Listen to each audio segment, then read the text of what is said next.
আসসালামু আলাইকুম প্রিয় ভিউয়ার্স, নির্ভেজাল অর্গানিক ঔষধালয় থেকে আমি হাকিম মাওলানা আশরাফুল ইসলাম আপনাদের সকলকে জানাই সুস্বাগতম।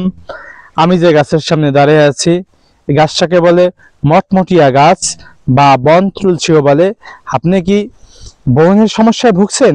তাহলে এই মটমটিয়া গাছের পাতা রস আপনি আপনার ব্রণের উপর লাগিয়ে দিন। তাহলে আপনি 1 সপ্তাহ কিংবা 15 দিনের মধ্যে ব্রণ থেকে পরিত্রাণ পাবেন। এই মটমটিয়া গাছের আরো অনেক ভেষজ গুণ রয়েছে। এই মটমটিয়া গাছকে বন তুলসীও বলে। এটা আপনার যাদের বিভিন্ন চুলকানি হয় বা পেঁচড়া হয় কিংবা দাউদ হয়, এই বন তুলসীর পাতা যদি আপনি শীষে থেতলে যদি বিষফোড়া বা ঘা, চুলকানি, দাউতের উপর লাগাই দিতে পারেন, তাহলে আপনার 1 সপ্তাহের মধ্যে আপনার এই ঘা পেঁচড়া ভালো হয়ে যাবে।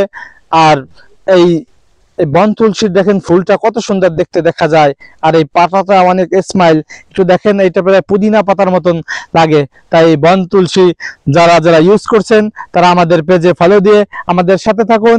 আসসালামু আলাইকুম।